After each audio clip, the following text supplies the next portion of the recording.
Hey, you ever need a thing like fast? So you look up a YouTube video, right? And it's like, oh, yeah. Oh, brother, we're getting a little crazy here. Oh, okay, he's not even done. And then you're going through the thing and it doesn't even work.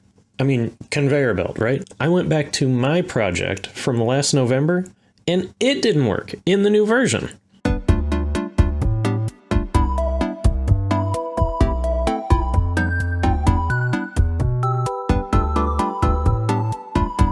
So just imagine that I had put out that video 8 months ago or whatever, and already now it would be out of date.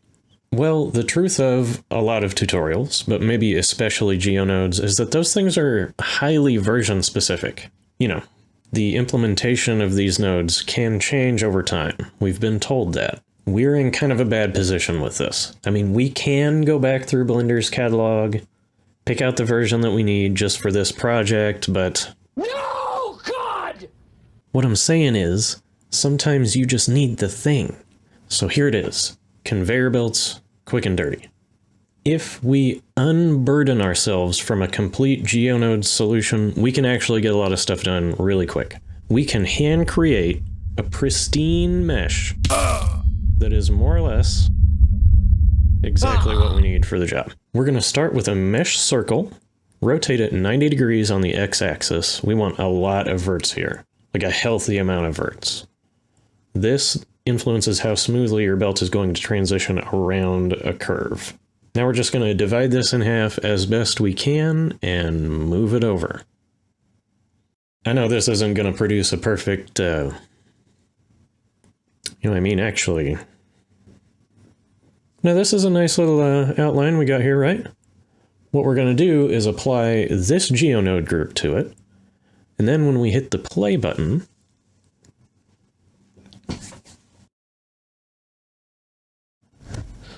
well, hello.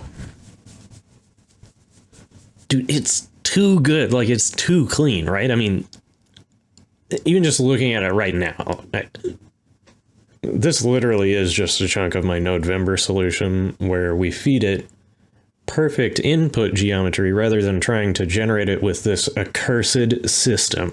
So let's actually take a look at the group. The first thing we're going to do is take this nice shape and convert it to a curve, and then resample it to give us an even distribution of handles around all the parts that we missed here. For now, this can be any number. Now we're just going to convert this over to points, and you might think that we'll just instance segments on all of these, but first, let me just imagine this first. Maybe you already see where I'm going, but we just have a bunch of points here, and we're moving our instance 1 point per frame. Now imagine this. We're just going to increase the number of points here. We're also going to divide it up into segments, and as we increase more and more, you see how this works? So for any piece of track, it's just a matter of picking a spacing that makes sense for you, and then making sure your curve is of sufficient resolution to give you the type of motion that you want. Let's go through the rest of this. This truncated modulo allows us to divide up the track, and wrap lets us wrap. Now, this is an illusion where we're advancing the position forward and then going back to the start, and we're doing that all over again. We can actually animate one value here to kind of control the speed of the whole thing. I just used a driver for the current frame here because it was easy and it makes for a nice presentation whenever you can just press play and it all goes. But obviously that might not be the correct value for you to use. I don't know.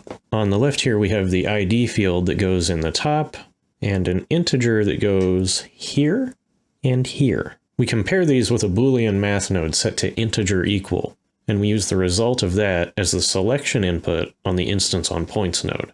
So the Boolean logic here is that when the answer of this modulo and this wrap node are the same, it instances a segment. For this system, that means 1 out of every 10 points, and we're advancing by 1 each frame. Now, when we go to instance on this path, we can bring in the rotation values generated by this curve to points node, and this step alone avoids this like entire rat's nest.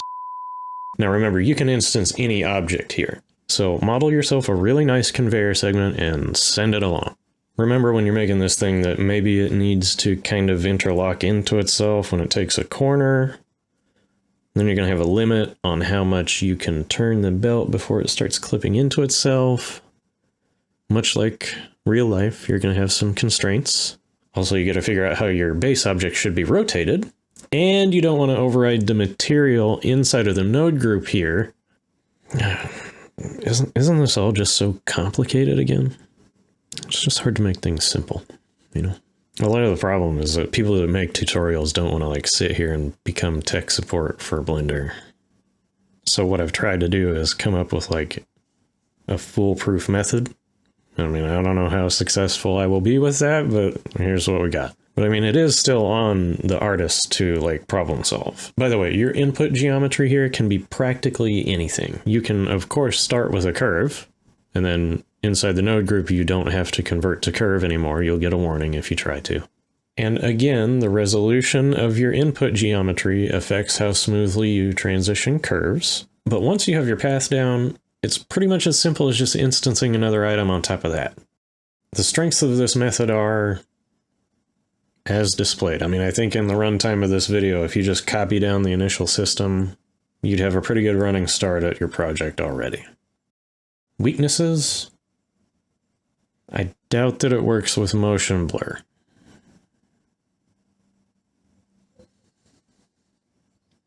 So,